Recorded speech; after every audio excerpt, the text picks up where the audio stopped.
क्योंकि राजकुमार भी इस बात को कह रहे थे, ये 2 अप्रैल का दिन विशेष है सर।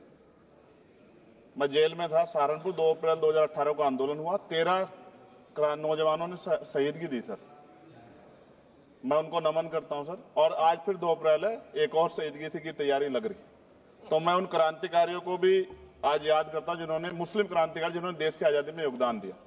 सर, अंदाजे जमाना कहता है कि मौजे हवा रुख बदलेंगी, अंगारों से गुलशन फूटेगा, शबनम से सरारे निकलेंगी। वक्फ संशोधन विधेयक 2024 संवैधानिक मूल्य एवं सांप्रदायिक सौहार्द के लिए गंभीर खतरा है। वक्फ संशोधन विधेयक 2024 संवैधानिक अधिकारों, विधिक सिद्धांतों और धार्मिक स्वतंत्रता पर गंभीर आघात है। विधेयक वक्फ प्रबंधन को कुशल और प्रभावी बनाने का दावा करता है, लेकिन इसके 44 संशोधन इन वादों को पूरा करने में असफल है।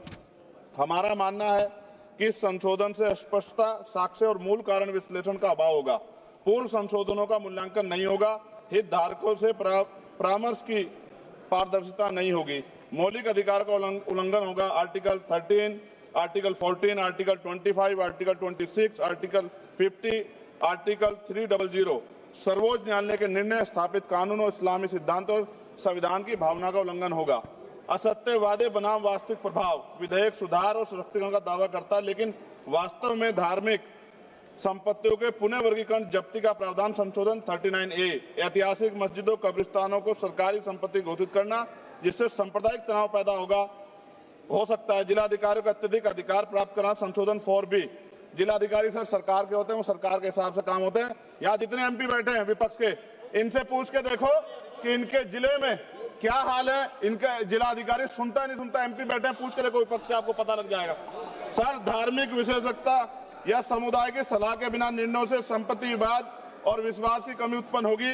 ट्रिब्यूनल की शक्ति कमजोर करना और मुस्लिम प्रतिनिधित्व हटाना, संशोधन 10B।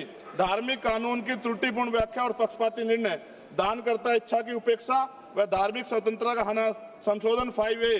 दानकर्ता द्वारा समर्थन वापस, जिससे सामुदायिक संस्था कमजोर हुई। गैर मुस्लिमों द्वारा स्थापित वक्फ सुरक्षा समाप्त करना, संशोधन 104 की समाप्ति।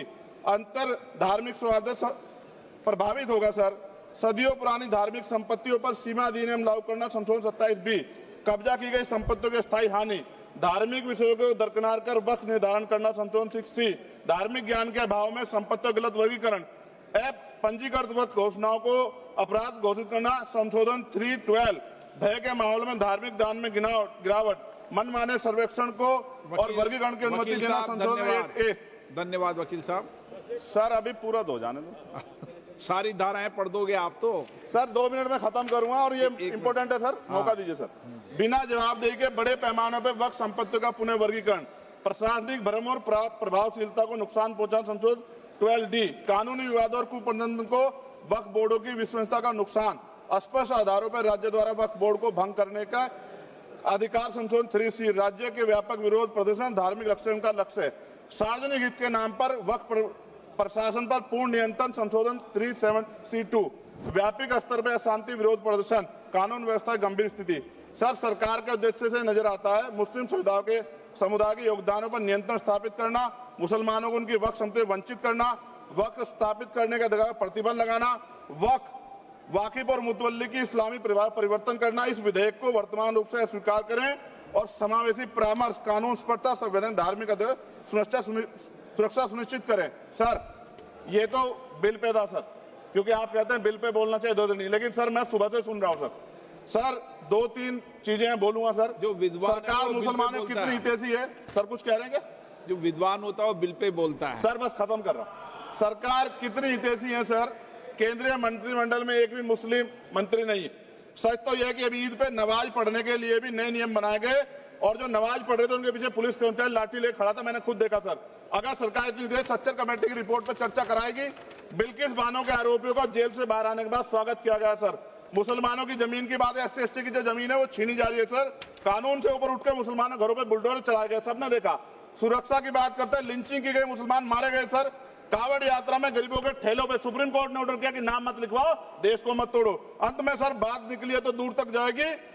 पार्टी सरकार के नेता यात्रा निकाल के कहते हैं मुसलमानों को भगाओ, और कहीं एक मुस्लिम MP पिछली बार सर उनको क्या क्या शब्द निकले, कोई निंदा नहीं हुई सर। और उसका प्रमोशन हुआ। और कभी आपके नेता कहते हैं सरकार गोली मारो, और आप हिंदू राष्ट्र की बात करते हैं। सर मेरा ये कहना है सर, मैं इसका पुरजोर विरोध करता हूं और अपनी एक शायरी के साथ खत्म करूंगा। तो बहुत सुनी मैंने आज दोनों तरफ, जब तक ना बदले जालिम हुकूमत का मिजाज, एहतजाज एहतजाज एहतजाज, और ये तब तक रहेगा जब तक सर अपनी सरकार सोच नहीं होती। धन्यवाद सर।